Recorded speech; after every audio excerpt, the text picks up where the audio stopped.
Baik, bismillahirrahmanirrahim. Saya ingin menyapa semua sahabat-sahabat yang hadir di malam hari ini. Assalamualaikum warahmatullahi wabarakatuh. Waalaikumsalam warahmatullahi wabarakatuh. Alhamdulillah. Baik, alhamdulillahirrahmanirrahim. Alhamdulillahilladzi hadana li hadza wa ma kunna linahtadiya laula an hadana Allah. Asyhadu an la ilaha illallah wahdahu la syarika la wa asyhadu anna Muhammadan abduhu wa rasuluhu la nabiyya ba'da. Allahumma shalli wa sallim wa barik ala habibina wa syafi'ina maulana Muhammadin sallallahu alaihi wasallam wa ala alihi wa sahbihi ajma'in, amma ba'du. Alhamdulillah, mari bersama-sama kita awali dulu tentunya dengan rasa syukur kepada Allah Subhanahu wa taala karena hari ini kita masih bisa menghirup udara segar, masih diberikan kesehatan, masih diberikan iman, masih diberikan nikmat yang luar biasa. Dan hari ini kami ucapkan jazakumullah khairan katsiran, terima kasih buat sahabat-sahabat semua, Bapak Ibu semua, teman-teman yang hari ini berkenan hadir dalam acara Zoom kita.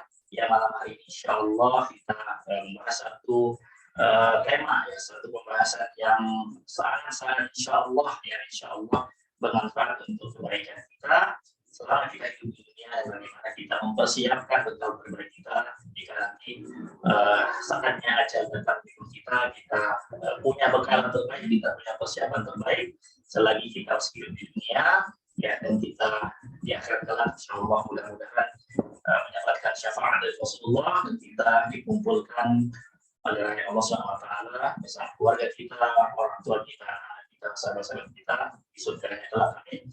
Tentu itu adalah sebuah impian, sebuah harapan, sebuah cita-cita yang tentu tidak akan terjadi begitu saja. Ya, tentu kita perlu mempersiapkan, ya, merencanakan, ya, kemudian apa hal yang perlu kita lakukan, ya, ketika kita masih hidup di dunia ini, insyaallah. Ya.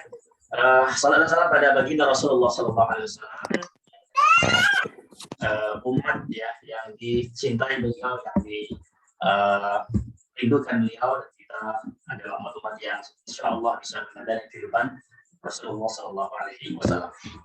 Baik, Bapak Ibu semua, sahabat-sahabat yang hari ini malam hari sudah hadir dalam acara Zoom kita. Ya, malam ini kita akan membahas satu tema tentang Islamic Financial Planner, ya, bagaimana Islam berbicara tentang planning, ya, merencanakan kehidupan kita ketika kita di dunia, ya, sampai nanti kita di akhirat. Tentunya karena Islam adalah agama yang syumuliyah, ya, agama yang datang dari Allah Subhanahu wa taala, ya, tentu perangkat-perangkatnya, aturannya, ilmunya, ya, pasti lengkap, tentunya ada, gitu, ya.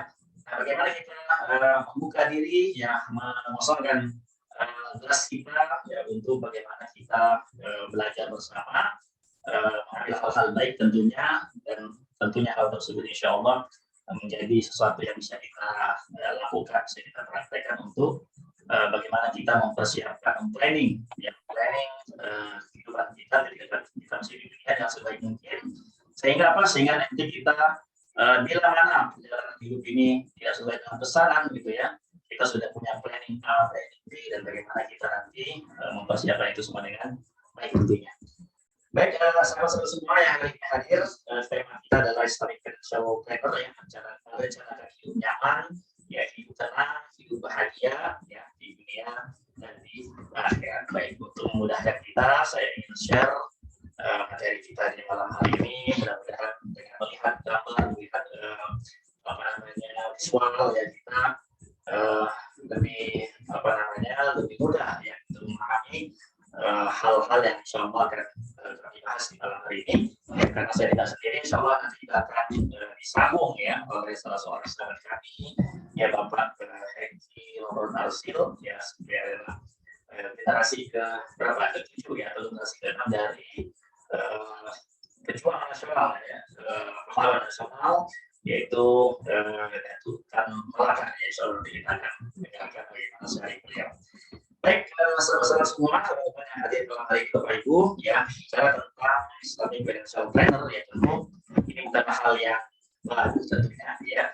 Saya yakin kita pernah mendengar, ya, kita sudah ada ilmunya, kita sudah sedikit banyak, ya, tahu tentang hal-hal terkait bagaimana tempat finansial, ya, bagaimana kita punya perencanaan. Buktinya apa? Buktinya sampai malam hari ini tentu, ya, kita telah menjalani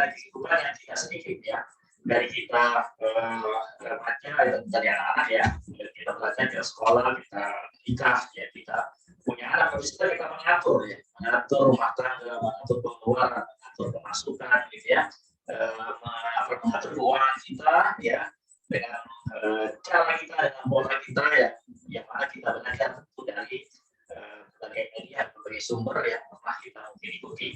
Baik, pada kali ini ya coba kita kembali ke review pelajaran kita, gitu ya. Apa sih sebenarnya ya saya sampaikan itu.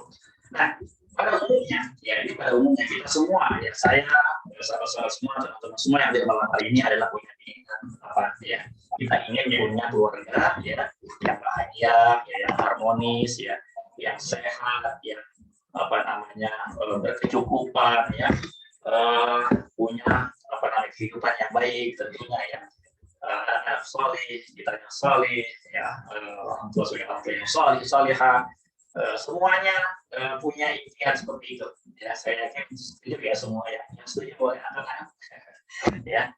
Oke.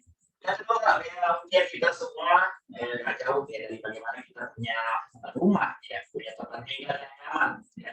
Ya di situ kita bisa beribadah, kita bisa bercengkrama, kita bisa istirahat, kita bisa mengisi waktu kita ya dengan pasangan, dengan orang tua, dengan anak-anak ya. Artinya kita memanfaatkan waktu kita ya di tempat tinggal kita yang nyaman. Tentu ini adalah impian setiap orang ya. Nah, kemudian kita pengen dong tentunya ya bagaimana anak-anak kita ya yang dididik oleh Allah ini ya punya apa pendidikan yang layak, yang bagus gitu ya. Kita bisa anak kita nanti belajar ya yang rajin, nanti mau jadi apa aja ya kita insya Allah akan siap support gitu ya. Nah, ternyata anak kita pengen kuliah luar negeri ya, pengen apa namanya kuliah di mana di Australia ya, atau di Jerman atau di mana ya, atau di Turki. Kita bilang apa karena saya jauh-jauh ya. Nanti mama kangen, nanti ibu kangen, nanti kamu kalau jauh gimana kita gitu ya. Nah, kita bilang begitu karena kita ada dananya gitu, kita ada dana untuk menjualkan mereka jauh-jauh sehingga kita punya alasan udah kita aja nanti kalau kangen bisa ketemu seperti itu ya. Padahal kita pengen anak kita punya pendidikan yang terbaik ya. Ini perlu kita bicarakan, jangan sampai nanti kita beralasan ya wah kalau saya jauh ya alasannya kangen, tapi alasan itu adalah situasi yang mana kita ada dananya untuk menyekolahkan mereka jauh-jauh ya. Kemudian juga tentu impian kita semua adalah bagaimana kita bisa berangkat haji ya sekeluarga. Nah, ini kan impian kita semua tentunya ya. Saya yakin di sini hadir tentu tidak ada satu orang pun yang tidak pengen melaksanakan ibadah ya haji umroh ya tanah suci ya, sujud di depan Ka'bah, berdoa di depan Mu'tazil, sholat di Ismail ya. Ini adalah kerinduan kita ya, kerinduan kita, kerinduan orang tua kita, kerinduan pasangan kita ya. Tapi ada ayat yang masa orang yang bisa dan siapa yang mampu ke sana, di sini ada kemampuan tentunya ya, maka kita bisa financial planning ya. Ada perencanaan bagaimana kita bisa berangkat haji tentunya, ada dana yang disiapkan ya. Berangkat satu orang kalau haji plus ya, misalnya penghafal itu paling sekitar 12.000 sampai 15.000 dolar ya, sekitar 150-an juta lebih ya satu orang ya. Nah, nggak mungkin ujung-ujung kita punya dana gitu ya, kecuali kita adalah hamba Allah yang saleh, yang taat, yang benar-benar level iman yang udah tinggi, tiba-tiba Allah utus seseorang untuk datang rumah kita kasih dia berangkat haji umroh gitu ya. Kan tidak semua orang seperti itu gitu ya. Nanti kita bagaimanapun punya rencana umroh haji ya, umroh pun ya tentu biayanya nggak sedikit ya, belum lagi kita bawa anak, bawa orang tua dan seterusnya, dan ini perlu perencanaan tentunya ya, kita perlu planning yang baik. Nah, mungkin kita pengen ada kendaraan yang nyaman ya, apa-apa ya, dari kendaraan tersebut ya, tentu kita ya pengen kesana kembali nggak hujan atau kepanasan gitu ya, anak-anak di mobil kita nyaman gitu, kita juga itu bukan untuk kemegahan, tapi kendaraan itu sesuatu yang diperbolehkan tentunya gitu ya, dalam kita ya. Suaranya pecah Pak Jul. Apa? Suaranya putus-putus. Tes yang lain apakah suaranya putus boleh? Mungkin sinyal ya. Apakah ini terdengar dengan baik yang lain? Boleh di komen ya. Kalau saya sinyalnya sepertinya bagus nih. Afan Ustaz, suaranya bergema. Suaranya pecah-pecah. Suaranya pecah-pecah. Oke. Supaya saya lihat. Tes 1 2 3. Aman ini? Belum? Ustaz. Bagus Ustaz, bagus. Bagus. Terima kasih Pak Hendri. Terima kasih Bu Yanda. Terima kasih Pak Bayu ya. Udah kasih reminder ya. Jadi kalau nanti suara kayak saya nggak jelas, tolong diinformasikan ya. Baik, artinya ya kita pun pengen ya bagaimana punya kendaraan tentunya. Ya. Hal ini hal yang diperbolehkan, bukan hal yang dilarang gitu ya. Yang penting kita nggak bermegah-megahan gitu ya. Ya ada saya ketemu satu orang ya punya mobil 9 teman rumahnya gitu ya. Kemudian tempat dengan Pak Hengki juga kita bicara hari itu ya. Terus sempat tanya, Pak ini mobilnya dipakai semua. Saya bilang iya dipakai semua. Luar biasa ya. Ya alhamdulillah ya. Beliau juga semangat beribadah juga, wakaf juga nggak tanggung-tanggung. Nantinya punya rumah 2-3, punya kendaraan 10 nggak apa-apa. Yang penting wakafnya 100 miliar. Gitu. Yang penting sedekahnya ratusan juta gitu nggak apa-apa gitu ya. Artinya hal-hal yang lain dia lakuin ya, tapi juga hal akhirat, hal dunia juga seimbang gitu ya. Baik, tentu juga kita berikutnya adalah pengen punya kehidupan nanti setelah kita pensiun ya, usia senja, usia 50, 60 itu kita isi dengan ibadah gitu ya, dengan menikmati hidup ya, dengan ketaatan tentunya tanpa harus memikirkan lagi biaya-biaya ya yang membengkak, yang biaya inflasi segala macam, sehingga pada saat kita pensiun ternyata masih harus bekerja keras. Nah ini juga makanya perlu kita bicarakan gitu. Jangan sampai ketika usia sudah senja yang harusnya kita beristirahat, tetapi kita masih bekerja keras, masih kesana kemari gitu, yang seharusnya kita bisa isi waktu kita ya dengan sujud gitu ya, dengan beribadah, dengan ke masjid dan seterusnya ya. Nah mungkin juga ya kita punya harapan ingin keliling dunia gitu ya, sekeluarga ya, gak enak ya sendirian gitu ya ke luar negeri ya, naik balon di Kapadokia atau ke menara Eiffel ya, ke menara Pisa ya, atau ke tempat-tempat lain ya yang kita pengen jalan-jalan ke sana bersama keluarga kita tercinta tentunya ya. Sekali lagi ya ini kan butuh dana gitu ya, butuh biaya yang tidak sedikit gitu ya.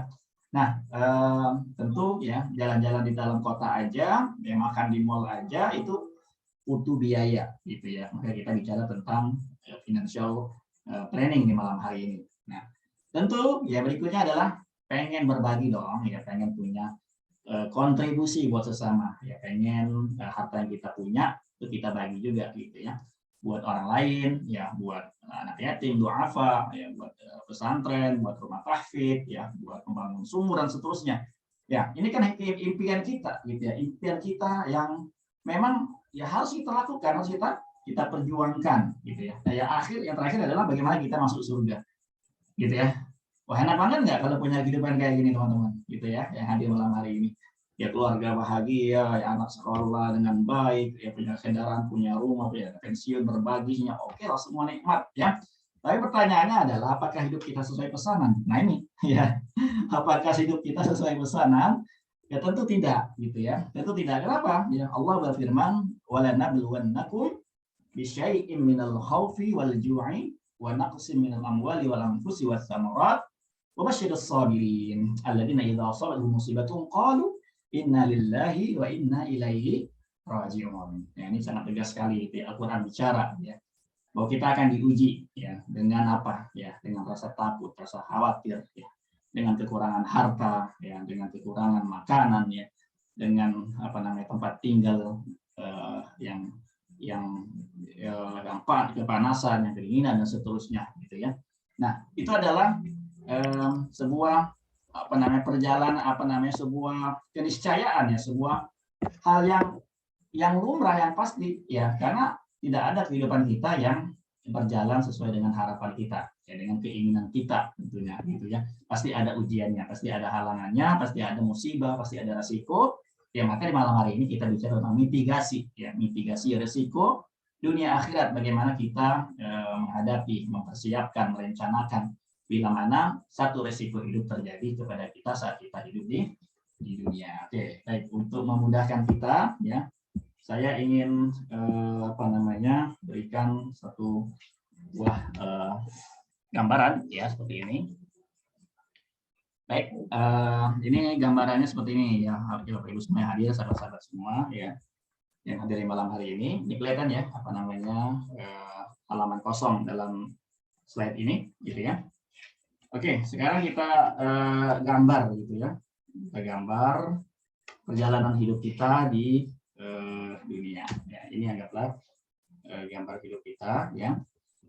Nah, biasanya ya kita dalam perjalanan hidup ini kan adalah fase kehidupan kita adalah kita ya hidup di sini ya, dari kita lahir ya, kemudian kita dewasa ya, kita menua, kemudian kita meninggal gitu ya.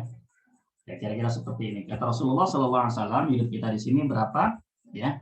Ma baina sittin ila sab'in ya, antara 60 sampai 70 tahun ya. Ada nggak yang lebih daripada itu? Ada gitu ya. Jadi kehidupan kita adalah 60 sampai dengan 70 tahun. Nah, selama 60 tahun ini ya kita menjelang apa namanya? Akan hidup ya. Apakah orang hidup 60-70 tahun? Tentu tidak gitu ya. Ada yang meninggal di lahirannya, ada yang meninggal di remaja, ada yang meninggal pada saat dewasa ya, ada yang belum sempat menikah meninggal ya, ada yang sudah punya istri meninggal, yang punya anak meninggal, dan terusnya punya cucu meninggal, sampai akhirnya kita semua ya akan meninggal dunia, kemudian kita akan dikuburkan, kira-kira seperti ini gitu ya, gambaran kuburan lah, anggaplah gitu ya, kuburan. Oke, nah namun ada hal yang perlu kita ceritakan sedikit ya, bahwa kita ya pada hakikatnya adalah seorang yang punya tanggung jawab gitu ya. Dalam ayat Al-Qur'an itu wa 'alal mauludi lahu rizquhunna wa kiswatuhunna bil ma'ruf. Nah, disinilah kita bicara tentang financial planning gitu ya. Ini anggaplah ini salah seorang nih ya, ini bapak nih, seorang bapak yang punya kewajiban ya kepada keluarganya. Ini bapak A ini sangat sayang pada keluarganya ya, cinta pada anak-anaknya, pada pasangannya ya, maka dia melakukan yang namanya kewajiban ya, wa 'alal mauludi lahu rizquhunna, mencari rezeki ya, mencari nafkah ya, mencari nafkah untuk apa ya? Ya untuk penghidupan keluarganya ya. Rizquhunna wa kiswatuhunna bil ma'ruf, artinya dia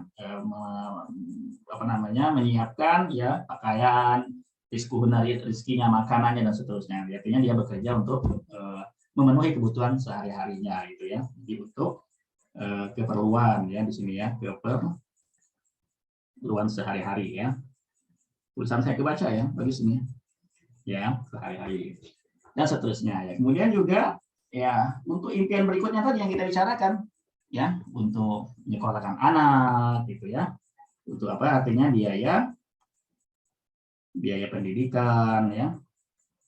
Kemudian buat apa? Ya, buat biaya tadi, menyiapkan apa?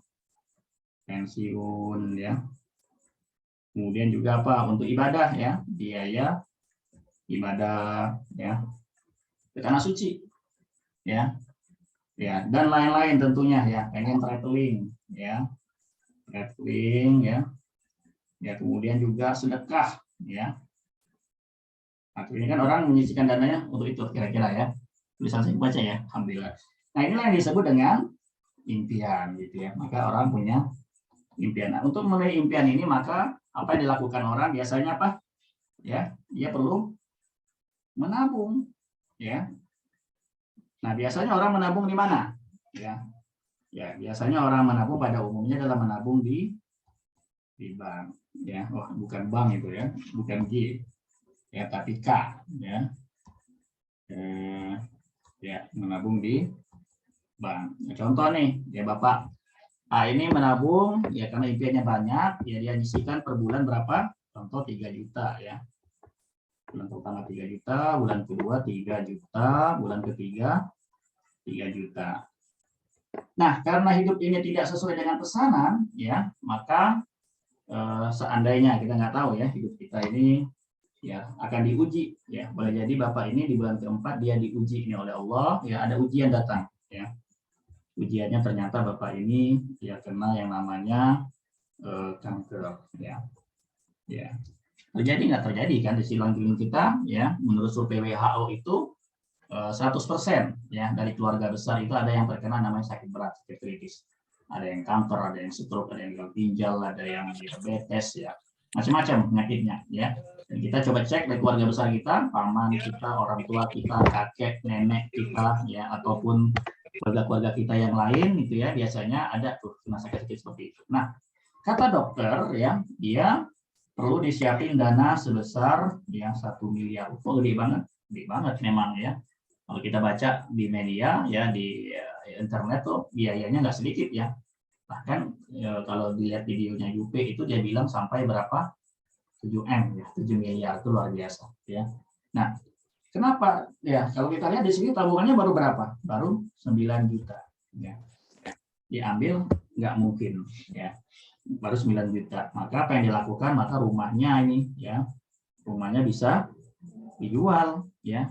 Dia punya kendaraan ya. Dia punya kendaraan mungkin juga bisa dijual ya. Nah, apa yang dilakukan? Maka biasanya dia pinjam ya, pinjam sama orang ya untuk biaya-biaya ini ya. Nah, biasanya kalau sudah seperti ini ya apa yang kita lihat ya, biaya orang yang sakit biasanya lebih besar daripada biaya orang yang sehat gitu ya. Nah, maka kalau dia punya impian dan ternyata dalam perjalanannya ya untuk meraih impiannya ini ada musibah, inilah yang biasanya buat orang akhirnya bangkrut gitu ya, terjual harta bendanya, ya terjual apa namanya tabungannya dan seterusnya. Ya, artinya kalau cuma punya tabungan di bank aja nggak cukup gitu ya. Nah, zaman sekarang ya ada ada namanya bank dan orang menabung di bank ya dan punya asuransi gitu ya. Yang kedua nih ya. Biasanya orang menabungnya tetap di bank ya. Kemudian dia juga punya asuransi. Nah, ya, contoh ya. Di bulan pertama sama dia 3 juta. Ya, bulan kedua nabung di bank 3 juta ya. Kemudian bulan ketiga 3 juta. Oke. Kejadiannya sama di bulan keempat ternyata kena yang namanya sakit kritis. Dokter minta siapin dana 1 miliar. Nah, maka gimana? Maka kita lihat dulu dia punya asuransi apa ya. Dia punya asuransi apa? Kalau asuransi jiwa mohon maaf ya, asuransi jiwa belum bisa memberikan manfaat apa-apa karena beliau ya Bapak A ini belum meninggal dunia gitu ya. Anggaplah dia punya asuransi kesehatan gitu ya. Mungkin bisa bantu sebagian gitu ya. Mungkin bisa bantu sebagian. Tapi bagaimana dengan pekerjaannya ya? Dengan pekerjaannya kan artinya kalau kita bekerja di satu kantor nggak mungkin perusahaan kita tetap menggunakan kita gitu ya. Artinya mungkin pekerjaannya akan terancam dirumahkan gitu ya. Nah, bagaimana dengan tabungannya ya? Tabungannya kan baru 9 juta nih. Ya kan? Nah, kalau tabungannya diambil-ambil terus tabungannya akan habis. Sedangkan biaya sorry ada yang bocor. Ya. Mohon maaf ya. Ya. Ya, artinya kalau tabungannya diambil terus akan habis. Nah, biaya orang yang sakit ya tentu akan lebih besar ya. Biaya orang yang sakit itu akan lebih besar untuk biaya-biaya terus. Nah, kalau dia hanya menabung di bank dan punya asuransi saja tentu hal ini tidak menjadi solusi gitu ya. Maka ada cara ketiga. Nah, ini cara ketiga mungkin saya akan jelaskan sedikit ya, yaitu dengan cara namanya ya repro ya. Cara ketiga adalah dengan punya rekening namanya ya rekening proteksi. Nah, ini apa bedanya? Oke. Bedanya di sini nih ya. Yang pertama dia sama nabung di bank ya, nabung di bank 3 juta ya. 3 juta, bulan kedua juga 3 juta. Bulan ketiga 3 juta. Nah, di bulan keempat ya hal yang sama terjadi gitu ya. Di bulan keempat dia terkena yang namanya sakit kritis ya, sakit yang butuh biaya besar. Kata dokter siapin 1 miliar ya, 1 miliar. Maka rekening ini akan berikan biaya 1 miliar cash ya. Dana 1 miliar ini akan ditransfer ke rekening ya, ke rekeningnya ya, akan diterima 1 miliar untuk berobatnya ya.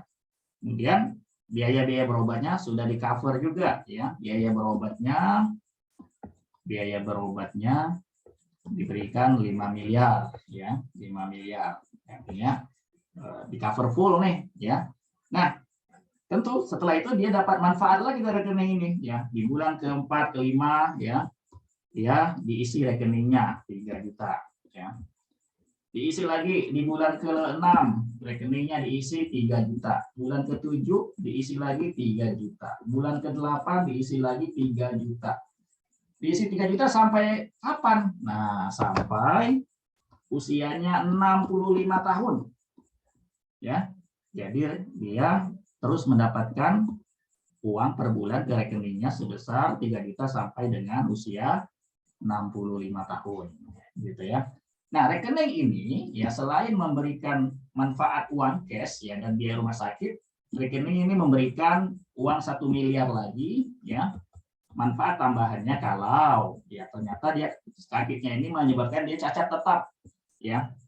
Duduk di kursi roda umpama dapat lagi ya 1 miliar ya. Kalau ada resiko lain ya, resiko lain itu artinya ada kecelakaan umpama dapat lagi 1 miliar ya. Dibuat kecelakaannya ya. Ya ini tadi 1 miliar tadi ini ini meninggal ya, meninggal. Kalau nanti dia meninggal dunia ya ada uang 1 miliar lagi. Nah, dengan rekening ini ya yang ketiga ini namanya rekening proteksi ini ya, maka insya Allah ya apa yang tadi menjadi impian dari Bapak A ini ya bisa terwujud. Kok bisa terwujud? Iya, kenapa? Ya karena dengan adanya uang 1 miliar ini yang diterima ya, dia bisa gunakan untuk apa? Ya untuk biaya anak sekolah umpama. Ya. Rumah sakit nggak usah khawatir sudah ada 5 miliar ya. Uang yang ditabungkan ke rekeningnya bisa dipakai buat ya buat ibadah ya. Buat apa? Buat pensiun ya dan seterusnya. Artinya ya kita dalam merencanakan rekening untuk kehidupan kita ya tentu ya rekening proteksi ini menjadi pilihan gitu ya, rekening proteksi syariah namanya. Nah inilah ya bedanya dengan menabung di bank sama menabung di bank dan punya asuransi ya. Artinya rekening ini insya Allah ya bermanfaat untuk Bapak A, tentu bermanfaat juga untuk kita yang hadir di malam hari ini. Nah ini dari sisi bagaimana kita memplanning ya, bagaimana kita punya perencanaan di dunia dengan baik. Kenapa? Ya kalau sakit butuh biaya 5 miliar sampai 10 miliar ya nggak usah khawatir. Kenapa? Kita sudah ada rekening yang bisa membiayai itu ya, membiayai berobat kita. Kalau kita tidak ada ya siap-siap kan tadi kan di atas tadi kejual rumah, kejual kendaraan dan seterusnya gitu ya. Artinya kita nggak usah khawatir kalau ternyata resiko itu terjadi kepada kita ya. Biaya-biaya ini akan diberikan ya dan bisa kita gunakan untuk memenuhi kebutuhan kita. Nah, selanjutnya ya saya akan tambahkan sedikit ya tadi bahwa perjalanan kita ini ya kalau kita lihat ya 60 sampai 70 tahun gitu ya. Nah, di sini akhirnya ya di usia kita 70 atau 65 ya atau 75 kita meninggal dunia nih ya. Kita meninggal dunia di kuburannya nih, gambar kuburan kira-kira mirip nggak nih gambar kuburan ya. Kita bicara kuburan ini karena kita semua akan ada di sini nih. Nah, kehidupan kita dari lahir ya, dari usia 1 tahun sampai kita meninggal dunia tadi sudah kita bicarakan gitu ya. Nah, ternyata ya kehidupan kita ini masih panjang ya, masih panjang sekali ya. Nah, setelah kita kematian apakah hidup kita selesai sampai di situ? Tentu tidak gitu ya. Ada kehidupan berikutnya. Ya, yang disebut dengan yaumul qiyamah ya. Yaumul qiyamah yaitu hari kiamat, hari kehancuran dunia. Iza zulzilatil ardu zilzalaha, idza syamsu kuwirat gitu ya. Bila bumi digoncangkan, apabila langit terbelah, ya matahari terbelah, lautan meluap ya. Terjadi gempa dan seterusnya. Ini adalah hari kiamat ya, hari kiamat. Nah, pada hari kiamat ini ya semua orang akan mati ya, akan dimatikan ya di sifat sangkala, kita semua akan meninggal dunia. Nah setelah itu ternyata ada kehidupan setelahnya gitu ya, ada proses perjalanan setelahnya yaitu disebut dengan ya yaumul ba'tsi ya, yaitu hari kebangkitan ya, hari kebangkitan. Nah di sini kita akan semua dibangkitkan oleh Allah Subhanahu Wa Taala ya, untuk apa? Untuk menjalani proses berikutnya yaitu adalah ya disebut dengan al-mahsyar ya, yaitu padang mahsyar. Ya, apa itu al-mahsyar ya? Ya, kita akan dikumpulkan. Ya, kita tulisnya kurang cantik ya. Yaumul mahsyar. Ya. Mahsyar, kita akan dikumpulkan di sini ya di padang mahsyar. Nah, di padang mahsyar ini kita akan diceritakan dalam hadis ya bahwa Aisyah bertanya kepada Rasulullah, apakah pada hari tadi saat kita dikumpulkan dalam keadaan tidak punya alas kaki, tidak punya busana, tidak punya pakaian, kita apakah nanti orang laki-laki dan perempuan saling melihat? Ya, kata Rasulullah SAW, urusan pada hari itu adalah lebih dahsyat ya daripada hanya memikirkan untuk saling melihat gitu ya. Nah, pada saat inilah kita akan dikumpulkan semua dari zaman Nabi Adam alaihissalam sampai zaman Rasulullah dan sampai kita akhir zaman ya akan dikumpulkan di padang mahsyar. Nah, setelah itu ya kita akan mendapatkan namanya syafaat gitu ya di sini ya. Apa itu syafaat? Ya, syafaat ini adalah ya, Rasulullah SAW akan memberikan kepada kita syafaat ya sehingga kita yang tadinya mungkin kepanasan ya dan matahari ada di atas kepala yang sangat dekat gitu ya. Di sini kita akan mendapatkan syafaat dari Rasulullah SAW. Nah, kemudian setelah itu ya ada namanya ya al-hisab ya. Nah, kita akan dihisab ya. Nah, perjalanan kita masih panjang nih. Kita akan dihisab ya. Maka disinilah kita akan dihitung nih. Dihitung amal kita ya. Di kebaikan-kebaikan kita, keberuntungan kita akan dihisab oleh Allah Subhanahu wa taala. Kemudian kita ya akan yang namanya ya diberikan catatan amal kebaikan ya. Faman utiya kitabahu ya.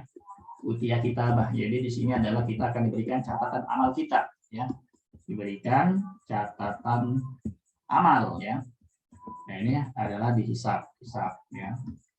Bukan ahli hisab ya ini ya. Ini hisab perhitungan. Nah, kita akan diberikan amal kita, amal baik atau amal buruk nih ya.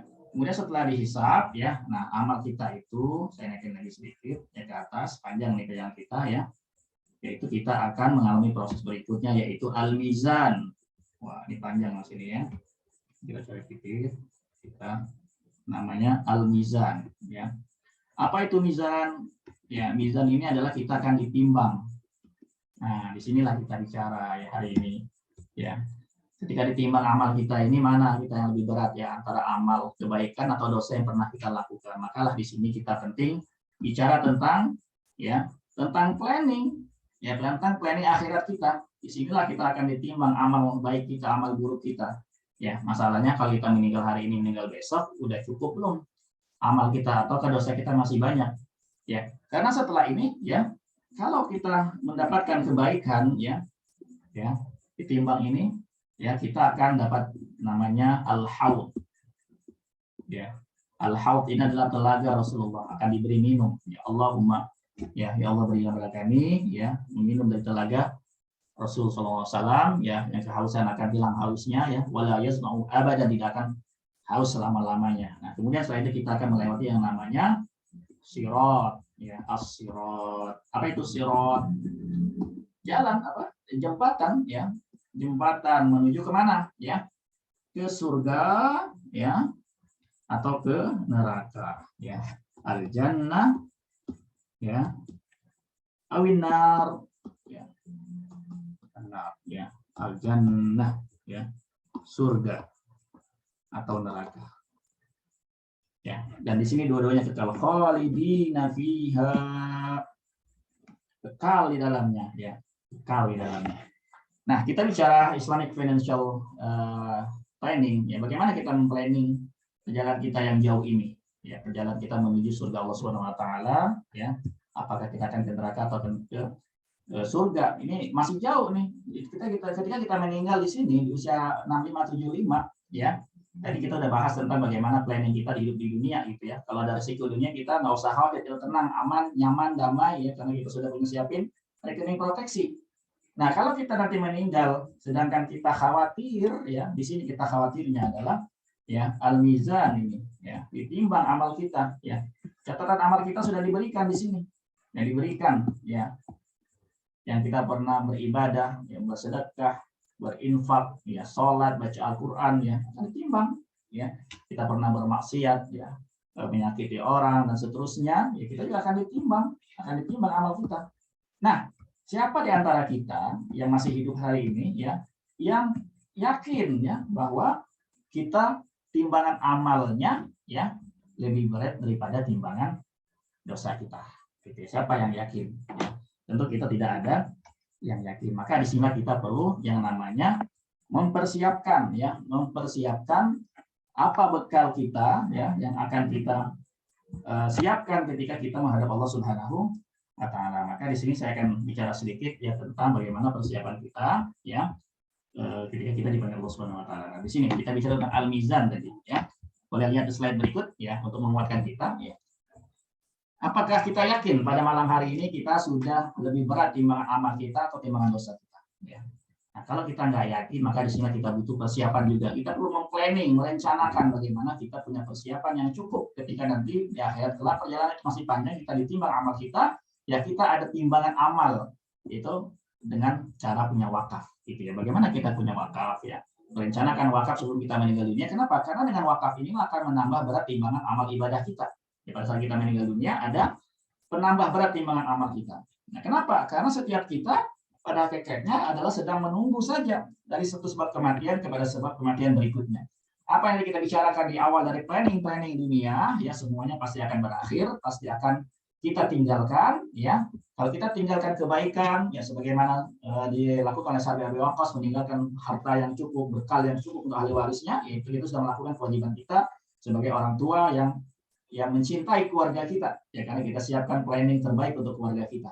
Nah, untuk akhirat kita juga perlu persiapkan. Dengan cara apa? Dengan cara kita punya wakaf. Karena pada saat kita meninggal, tidak ada yang bisa membantu kita lagi kecuali dengan punya amal wakaf. Tentunya ya, kalau kita sudah berada dalam kubur seperti ini, hanya ibadah kita lah, sholat kita, sedekah kita, wakaf kita.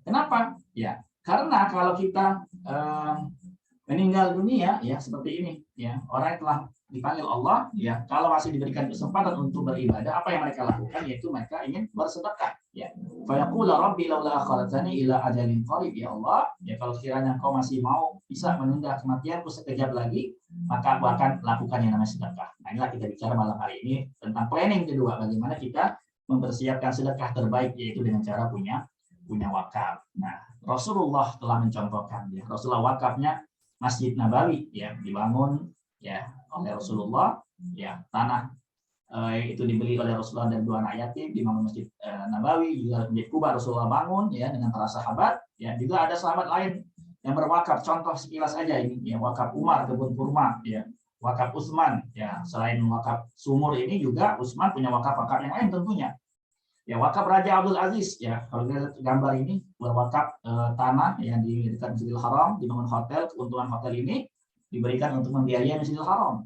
Kemudian yang ke kanannya adalah wakaf Syekh Buga, ya, orang Aceh yang kaya punya tanah di Mekah, dia wakafkan tanahnya disewa bangun hotel, hasilnya diberikan untuk kaum muslimin, termasuk orang-orang asal Aceh yang haji, ya, dapat uang juga, luar biasa. Kemudian wakaf berikutnya adalah wakaf Al-Azhar, Universitas Al-Azhar yang sudah 1081 tahun, yang sekolah kuliah di sana gratis, ini wakaf pendidikan ya. Kemudian juga ada wakaf rumah sakit. Nah, pengen nggak sih kita punya juga wakaf? Ya, yang cukup tentunya. Ya, bukan cuma sekedar mampu 1 juta, 2 juta, 3 juta, 10.000, 100.000. Ya, kita pengen punya wakaf masjid atas nama kita, atas nama orang tua kita, ya, atas nama keluarga kita.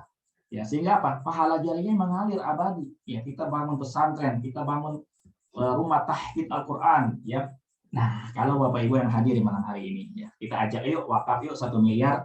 Kira-kira gimana? Ya. Kita berwakafnya adalah 1 miliar nilai wakaf kita. Ya, untuk apa? Bangun masjid atas nama kita, ya, bangun rumah sakit, bangun pesantren, ya, untuk pendidikan dan seterusnya. Ya, rata-rata orang bilang, aduh, 1 miliar sekarang belum ada, gitu ya, belum sanggup, belum kepikiran. Ya, gimana ya caranya biar saya bisa wakaf 1 miliar, gitu ya? Nah, gimana nih caranya? Agar kita bisa wakaf 1 miliar, ya, bisa bangun masjid, bangun rumah sakit, yang itu biayanya sedikit. Contoh aja nih, kalau bangun masjid 500 juta, ya, di daerah-daerah mungkin desa ya, pedalaman mungkin bisa ya 500 jutaan ya, masjid yang ukuran juga nggak terlalu besar gitu ya. Masalahnya udah ada dananya sekarang, Bapak Ibu yang hadir, yuk kita bangun masjid 500 juta ya. Pun kalau ada nih ya, saya udah survei juga, Pak, kalau Bapak udah ada uang 500 juta mau langsung sekarang diwakafin? Nah, rata-rata menggeleng, belum lah, itu kan uang buat bisnis saya, itu kan buat haji, itu kan buat keperluan yang lain gitu. Belum juga ada yang mau, kecuali memang orangnya udah kaya tajir melintir lah gitu ya. Bagi mereka angka uang itu nggak masalah. Tapi apakah banyak orang seperti itu? Tentu tidak gitu ya. Nah, gimana nih caranya biar kita bisa tetap suatu hari nanti punya wakaf 500 juta gitu ya, 1 miliar bahkan ya, dengan cara apa? Nah, ada 2 cara nih yang kita tawarkan, yang kita coba berikan informasi buat teman-teman semua yang hadir, yaitu cara pertama dengan cara kita mengumpulkan uang. Kita tabung lah ya. Kita tabung boleh, nabungnya di rekening, di bank ya, ataupun di mana Bapak Ibu mau nabung ya. Artinya kalau kita bisa menyisihkan 1 juta, ini contoh saja ya. Kalau 3 juta ya, untuk terkumpul 1 miliar kan butuh waktu 28 tahun, saya udah hitung ya. Kalau kita mau menabung 1 juta butuh waktu ya 1.000 bulan gitu ya. 1.000 bulan itu 1 miliar. Kita ambil separuhnya 500 juta. 500 juta berarti ya 500 bulan. 500 bulan artinya 41 tahun 6 bulan. Kalau usia kita malam hari ini sudah 40 tahun, maka kita bisa mengumpulkan uang 500 juta di usia 81 tahun 6 bulan. Masalahnya tadi ya, hidup kita apakah yakin sampai 81 tahun? Apakah yakin kita mampu menabung sampai 81 tahun? Tentu kita tidak tahu ya, karena ajal kita di tangan Allah Subhanahu wa taala. Maka ada solusinya, cara kedua, cara mudah ya, kita bisa berwakaf dengan cara kuantum, yaitu caranya kuantum wakaf ya. Kita ikut programnya ya, ada program yang namanya kuantum wakaf ya, melalui sebuah program Revo Syariah tadi. Nah, program Revo Syariah tadi selain menyiapkan dana 1 miliar ya buat keluarga kita ya, buat kalau kita sakit kita bisa pakai dananya ya, ada juga yang bisa kita gunakan untuk wakaf. Nah, contoh di sini ya, tadi kan diberikan uang 1 miliar tadi sebelum kita meninggal ya kan, ketika kita meninggal dunia ya, maka uang itu bisa kita wasiatkan ya melalui rekening syariah tadi sebesar 45%. Kenapa 45% ya? Ya ini karena fatwanya seperti itu. Boleh nggak kalau lebih ya? Boleh ya, kalau kita punya harta lain ya, yang atau polis lain ya, ataupun tabungan lain, silakan ya, atau aset lain ya, kita wakafkan di atas itu boleh gitu ya. Nah, ini tabelnya contoh gitu ya. Nih, artinya kalau kita mau berwakaf nih, saya ambil yang 1 miliar aja nih ya. Wakaf 1 miliar kalau kita masih usia 39-40 tahun ya, sekitar 61.000 lah per hari ya, atau 1,8 juta ya per bulannya gitu ya. Artinya kalau kita mau berwakaf dengan usia masih muda ya, kita bisa berwakaf 1 miliar ya, dan punya warisan 1,250 miliar. Nah, ini bisa kita berikan nanti untuk anak-anak keturunan kita ya. Oke, saya cepatin aja ya. Nah, karena hidup kita di dunia ini cuma 3 hari pada hakikatnya ya. Tadi kita bicara sampai 75 tahun, tapi ternyata hidup kita cuma 3 hari ya. Artinya kemarin yang bisa kita ulangi ya. Hari inilah kesempatan kita untuk bagaimana memplanning kehidupan kita di dunia ya, dan untuk kehidupan kita yang panjang tadi ya, sampai kita menghadap Allah dan kita punya bekal yang cukup saat ditimbang oleh Allah Subhanahu wa taala amal kita gitu ya. Dan besok Allah alam kita masih ada umur atau enggak, maka ya kita persiapkan ya dengan cara kita memplanning urusan dunia kita dan akhirat kita, sehingga kita bisa bertemu kembali, berkumpul ya dengan keluarga kita di surga kelak insyaallah. Amin ya robbal alamin. Ya, nanti dibantu bagaimana proses mempersiapkan rekening proteksinya sehingga kita bisa punya rekening yang bagus itu ya, dan juga punya wakaf yang cukup ya. Itu dari saya ya. Selanjutnya saya minta kepada Pak Hengki untuk menyampaikan ya pengalamannya ya, ceritanya ya, karena Pak Hengki ini luar biasa gitu ya. Sudah apa yang saya sebutkan tadi ya, dipuji itu sudah mengalami gitu ya, dan kita silakan pada Pak Hengki untuk sharing buat kita semua di malam hari ini. Silakan Pak Hengki. Baik, terima kasih Pak Julhamdi atas kesempatan yang diberikan kepada saya. Bismillahirrahmanirrahim. Assalamualaikum warahmatullahi wabarakatuh. Waalaikumsalam warahmatullahi wabarakatuh. Alhamdulillahirabbil alamin. Wassalatu wassalamu asrafil anbiya wal mursalin wa ala alihi wa ashabihi ajmain. Amma ba'du. Rabbi shrah li sadri wa yassir li amri wahlul 'uqdatam min lisani yafqahu qawli. Baiklah teman-teman yang hadir pada acara malam ini, saya diminta untuk memberikan kesaksian. Jadi saya itu pernah terpapar COVID-19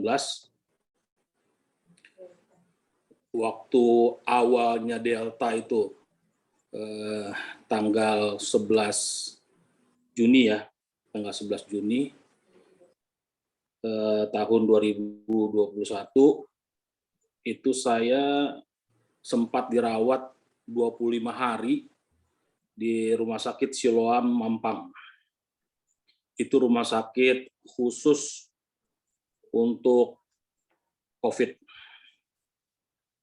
Nah, bisa dilihat di sini, saya masuk ruang ICU karena saya sudah batuk-batuk sampai menusuk ke kepala ya. Jadi suster bilang, wah Bapak ini harus dipindahkan nih ke ruang ICU supaya mendapatkan perawatan yang intensif.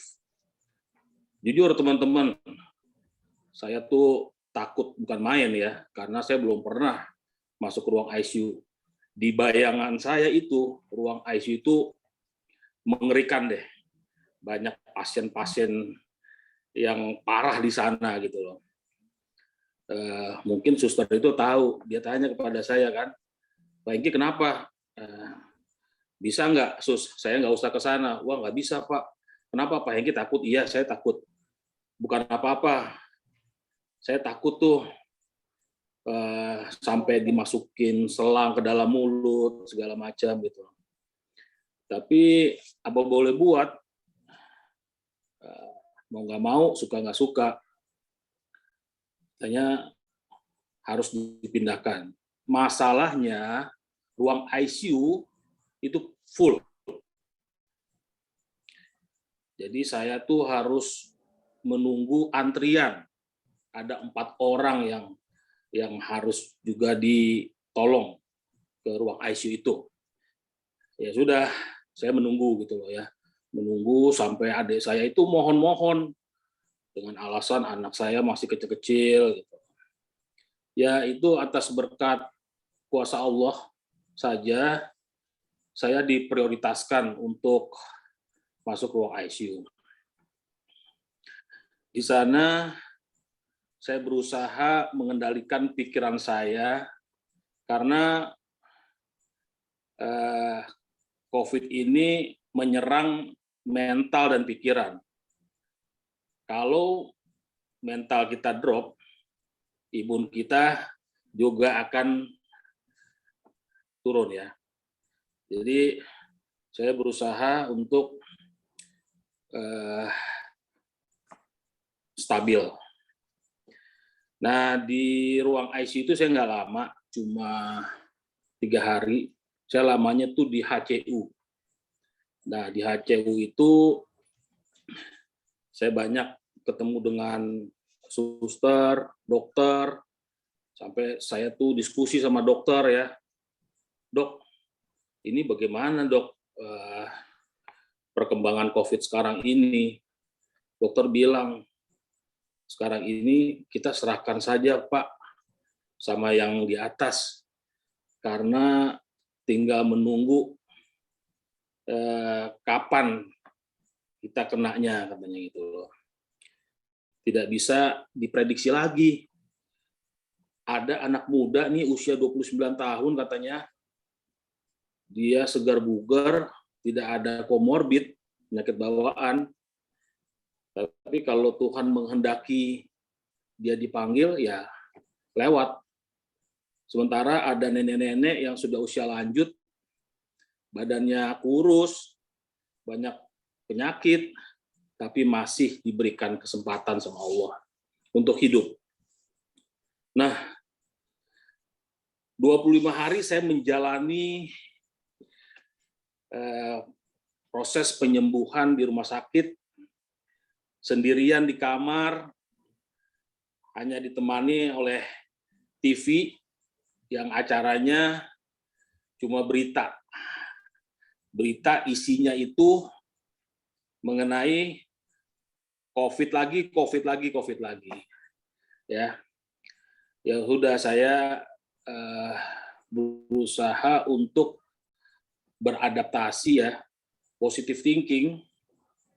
Saya menjalani hari-hari itu dengan membaca artikel, mendengarkan YouTube, saya beribadah semampu saya karena saya belum bisa banyak bergerak, hanya terbaring di tempat tidur. Saya nggak tahu sampai kapan ini, karena sampai 4 kali tes PCR saya masih positif. Nah, saya hanya berserah diri, saya paksakan diri saya untuk bisa beribadah, menjalankan sholat 5 waktu, sholat tahajud, saya membaca Al-Quran. Itu rasanya seperti orang yang lumpuh. Susah sekali saya menggerakkan badan saya. Cuma saya harus berjuang untuk kembali normal. Pelan-pelan, tahap demi tahap, saya dibawa sama suster untuk berjalan. Nafas saya itu sesak ya, teman-teman ya. Karena di dimmer saya itu naiknya 4 kali lipat. Normalnya itu kan di bawah 500, saya tuh 2.300. Itu yang bisa menghambat pembuluh darah saya. Jadi saya tuh harus dirawat.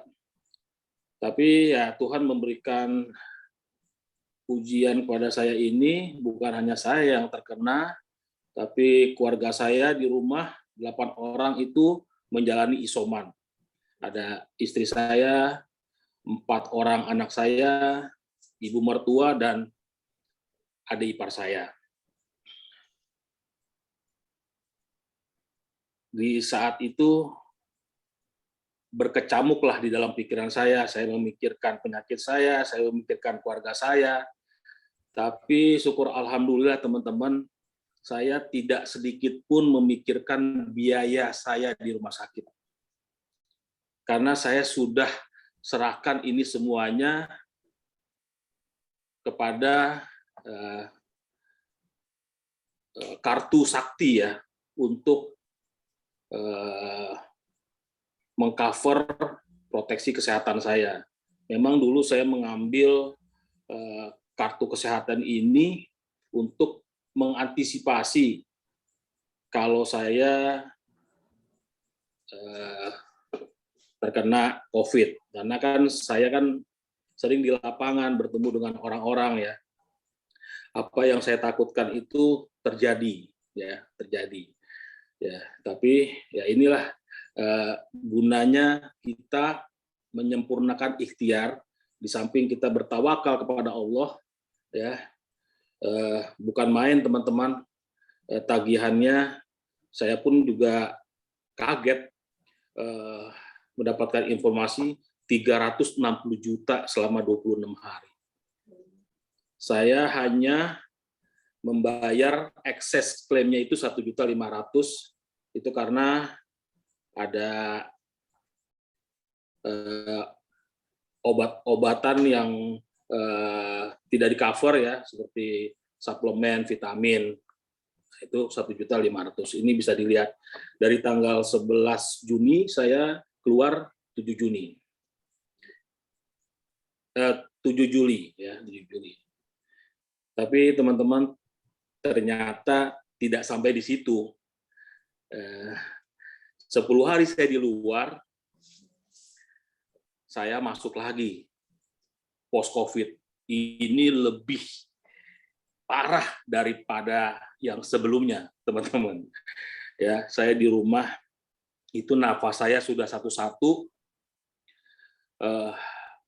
Mungkin ini yang dinamakan sakaratul maut ya. Karena badan saya sudah dingin semua.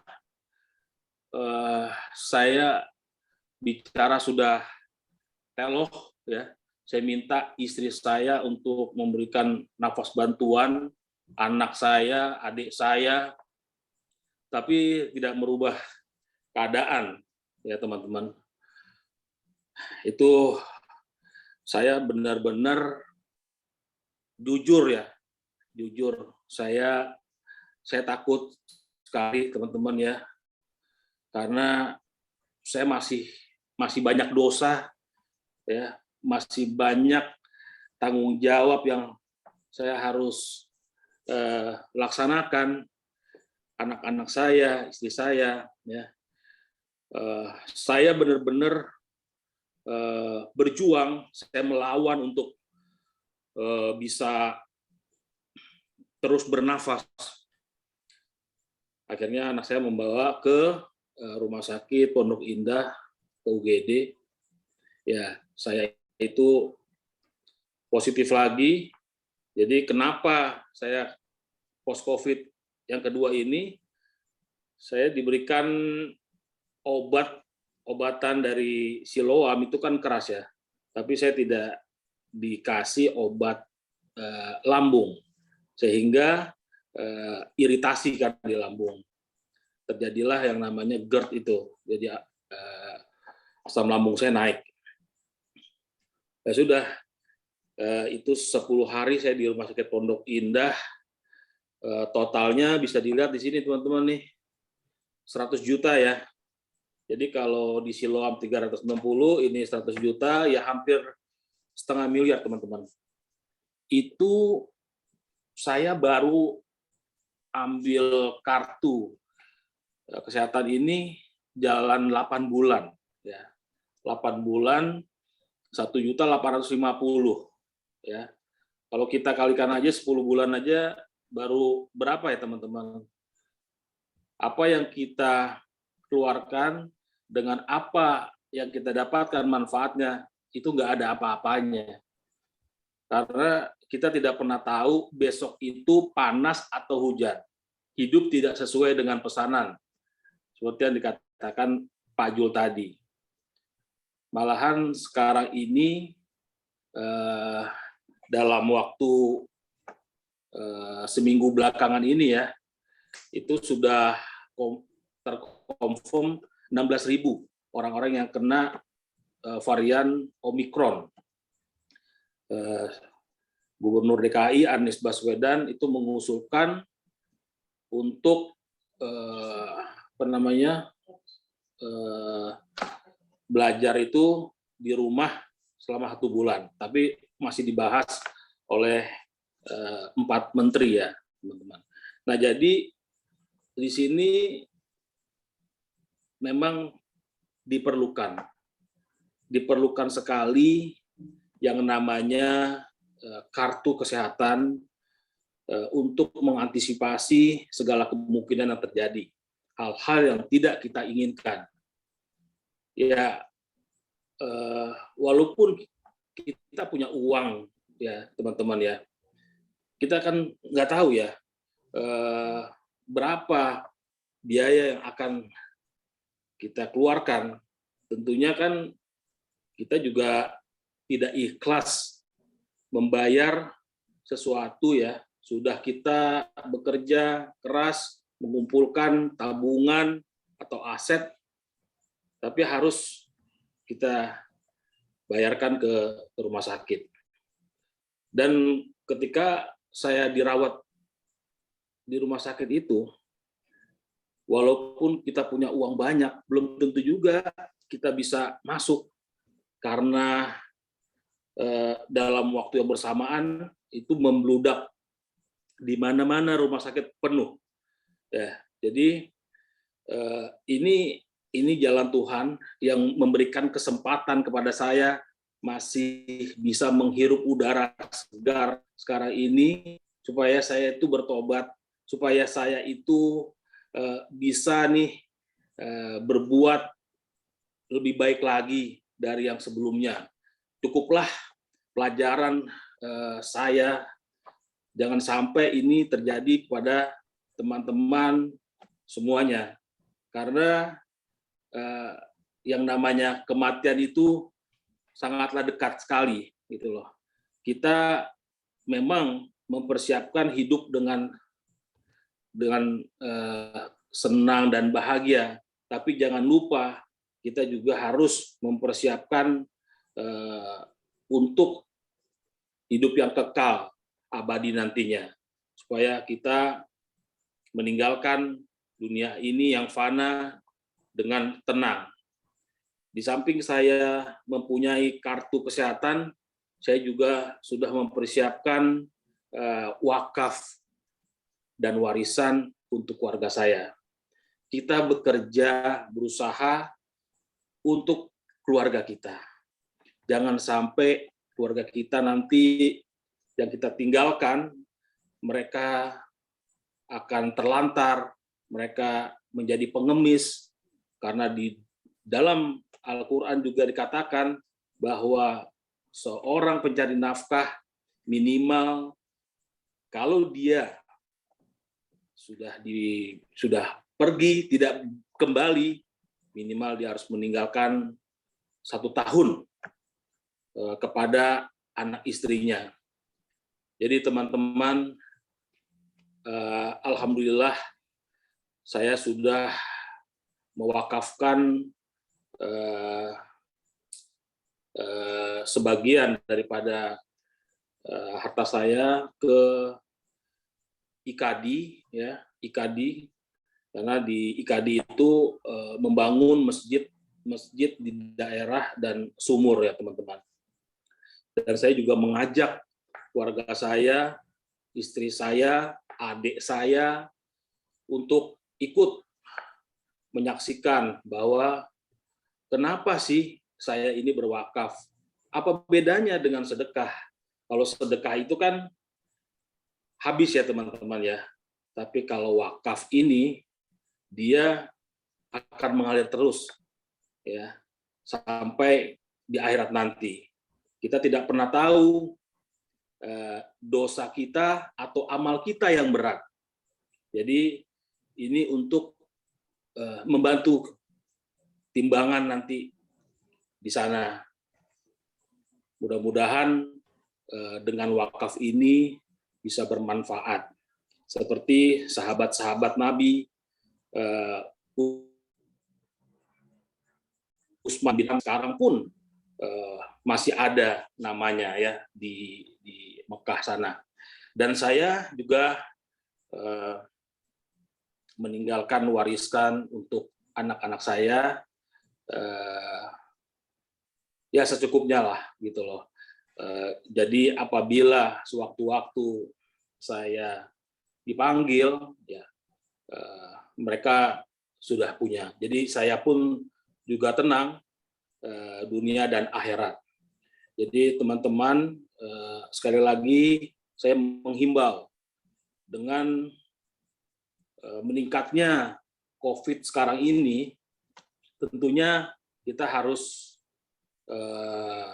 menjaga diri kita dan keluarga kita. Apabila kita sampai terkena COVID ini, ya kita sudah siap, teman-teman semuanya. Itu saja mungkin yang bisa saya sampaikan, lebih dan kurangnya saya minta maaf. Semoga bermanfaat. Wabillahi taufik wal hidayah. Wassalamualaikum warahmatullahi wabarakatuh. Waalaikumsalam warahmatullahi wabarakatuh. Oke, baik. Terima kasih kepada Pak Hengki ya yang malam hari ini sudah sharing ya. Luar biasa bagi kita ya bagaimana merencanakan yang mempersiapkan planning hidup kita. Jadi kita nggak tahu ke depan kita seperti apa ya, musibah, bencana bisa terjadi pada siapa saja. Tentu yang namanya sakit tidak mungkin yang cuma lewat di depan rumah orang lain gitu ya, di kita nggak lewat, nggak mungkin gitu ya. Ya, apalagi kita hidup di zaman sekarang ini ya, resiko itu sangat mungkin bisa terjadi kapan saja ya, di mana saja ya, dan kita perlu persiapan yang terbaik bagaimana kita nggak nyusahin orang lain gitu ya. Kebayang tuh kalau Pak Hengki 500 juta harus kejual kendaraan, harus kejual aset dan seterusnya gitu ya. Nah, maka kita perlu planning bagaimana kita punya namanya rekening proteksi, kartu sakti ya, yang itu bisa meringankan biaya kita dan juga tidak memberatkan orang-orang yang di sekitar kita gitu ya. Dan kita juga sudah sampaikan oleh Pak Hengki tadi sudah mempersiapkan juga dengan wakaf. Jadi dengan satu rekening yang kita buka melalui programnya Allianz Syariah ini ya, dunia akhirat kita bisa siapkan dengan mudah ya. Dengan sangat mudah kita ambil programnya saja ya, kita ambil program buat planning kita ketika kita masih di dunia ya, dengan punya proteksi yang cukup ya, dan buat akhirat kita ya nilai tersebut kita bisa wakafkan ya kepada lembaga wakaf yang ingin kita amanahkan untuk mengelola nanti suatu hari nanti menjadi wakaf kita ya, karena perjalanan kita masih panjang ya, kita masih panjang sekali ya, seperti yang telah kami jelaskan tadi. Mudah-mudahan bermanfaat untuk kita semua ya. Lebih kurang kami mohon maaf jika ada kesalahan ya, mohon diikhlaskan. Dan bila mana pengen bertanya ya, karena nggak mungkin kita jawab pertanyaan di malam hari ini terlalu malam, silakan tanya aja langsung kepada yang mengundang tentunya ya, karena yang mengundang adalah sahabat-sahabat kami yang membantu setiap kita punya rekening proteksi ya, punya proteksi di dunia ya, punya persiapan wakaf buat kita di akhirat kelak ya. Sekian dari kami, mari kita alhamdulillahirabbil alamin. Dan doa kafaratul majlis, subhanakallahumma wa bihamdika, wassalamualaikum warahmatullahi wabarakatuh. Waalaikumsalam. Waalaikumsalam warahmatullahi wabarakatuh. Terima kasih Pak Abdul, terima kasih Pak Hengki.